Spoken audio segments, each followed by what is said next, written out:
Hello and welcome back to Lawrence Kenwright's podcast. Hopefully you find it very informative, and if you do, please hit that share button, like and leave a comment. Clearly now for the last week, Joe Anderson has come out and said there is no bullying within the council. I believe this video will prove otherwise. And we have to run over the issue of, are they fraudulent or corrupt? Now, my view is that they have committed nothing illegal at all, in my view. I do believe they are morally corrupt. What I mean by that is that all of the processes applied within the council to gift away an asset have followed council process. Maybe scantily, but still it has adhered to a process. Is it morally inept? Of course it is. Why is it morally inept? Because these assets, in my view, as a developer, as a businessman, are worth considerable amounts of money. The video you're about to watch is about how the council and their elected officials felt threatened by little old me and decided to eradicate me from the skyline of Liverpool. This old debacle started when the Echo decided to run a story on me twice about being an outsider to run for mayor. I actually met with Joe 4 times at his house. Joe was a bit down because he'd just been, I think he was arrested, at the time, and he'd been questioned by the police over Operation Sheridan, along with Jed and another chief exec that they had before. And Joe wasn't going to run. I think then what happened over the coming months was Len McCluskey and Derek Hatton started to come back into the arena and gave Joe Anderson a renewed vigour, and he wanted to run for mayor again. I said, that's fine, I won't run, I won't go for the Labour nomination. Not that I would have got nominated. I don't think they believed I would, because within a small period of time, I opened Kingsway House. Kingsway House was clearly seen as a run for the mayor's position, and I think Joe then thought, game's on. So Joe and his deputy mayor, Nick Small decided to come out online and quite viciously at the very outset started to come after not just me, but the homeless people that we housed in Kingsway House, of which there were 85 of a night staying over, and there was 150 a day getting fed. And if you know where Kingsway House is, it's just off Dale Street, and the building itself is built on stilts, and underneath that building has been a drug haven for 20 years. Fact. Nothing to do with me. We were seeing the council every week because it was a massive issue. I'm there every single day.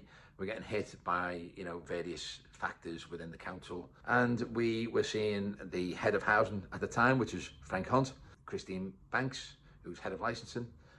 And they were helping us, and it was really, really good, and it was really positive. And what we were saying was 85 people here. This went on for a number of weeks. We kept on meeting up with the council with no issues.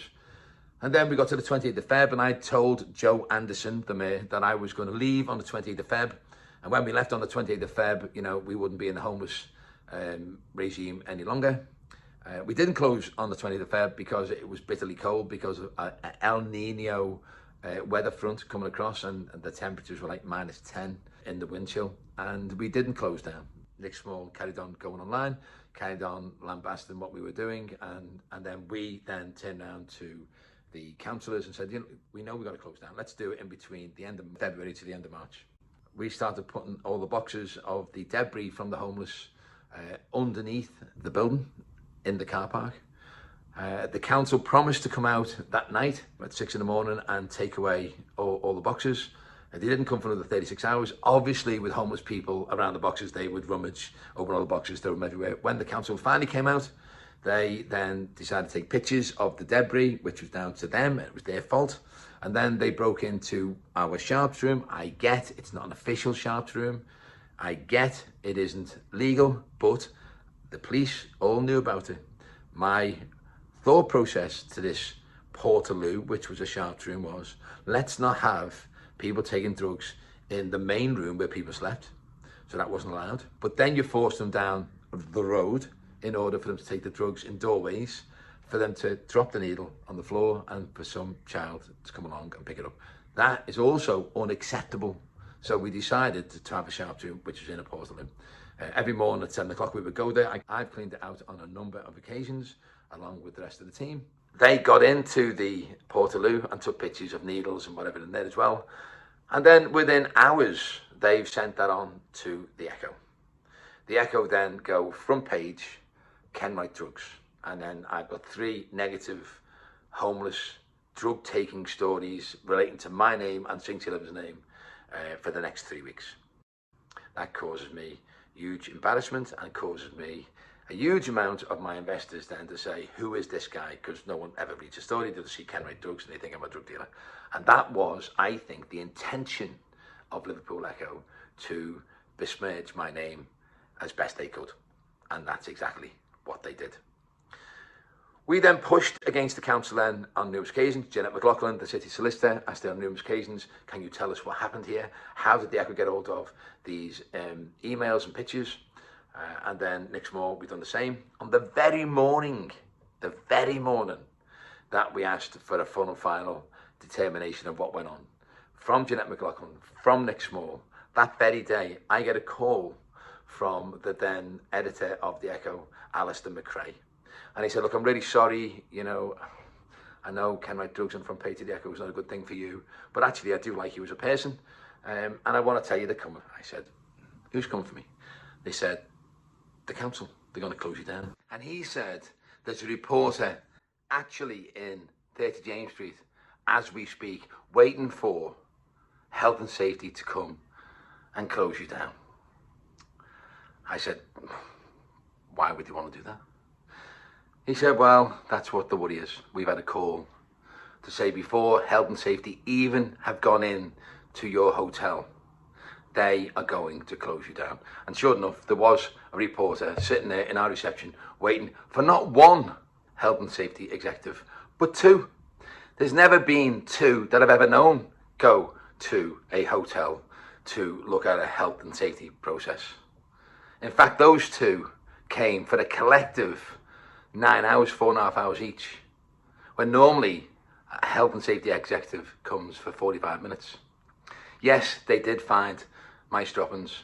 Yes, there was an issue with mice, but only when they asked our 5 maintenance team to come and remove all the machinery away from the walls in the kitchen, and they found them buried within the cavities of those walls. And we were closed pretty much right away. That isn't the problem. Here's the problem. When restaurants have mice in their kitchen and it's reported that health and safety, there'll be a story when it's first found and there'll be a story when the findings are found in court. 2 stories on average. The press has to be fair. But in this case, amongst many others with me, they were not fair. Why weren't they fair? Because they done 12 stories on me and not just 2. The only anomaly where it's actually gone higher than 2 is when the Vincent restaurant, which had a partner there called Stephen Gerrard, and they had the grand total of 3. I had 12. Sure enough, when the pandemic kicked in, the owners of the debt on 30 James Street decided to eradicate me from the hotel that I created on the back of we were not good enough or fit enough to operate this hotel, and therefore we would be detrimental to its value. So therefore we were told to leave. This is, without any shadow of any doubt, a form of malfeasance. And that is where an official who's voted into power uses those powers to cause harm in a non-related council matter. In other words, he saw me as a threat. Therefore, I will use my non-related powers to eradicate him from that hotel. And that's exactly what they did. This is now my second to last video. Please share this video with your friends so they understand exactly what has been going on in their own city. The next video I will create will show unequivocally exactly what the council allows assets, which are yours, to be gifted out or to be given at a much lower price than the true value under delegated powers. It's really important that people understand and know, so the next time this city comes to vote in people to power, they don't just vote in the badge, they actually vote in the skill set that will help to create jobs. I would like all assets owned by this city to not be sold on to developers, to actually be developed by the city where the profits stay within the city, to be gifted out to the 30 wards that have been bereft of investment now for many, many years. That is the vision that I think we should be rolling out for the city, and not the vision of friendships, whether it be the political or the business elite.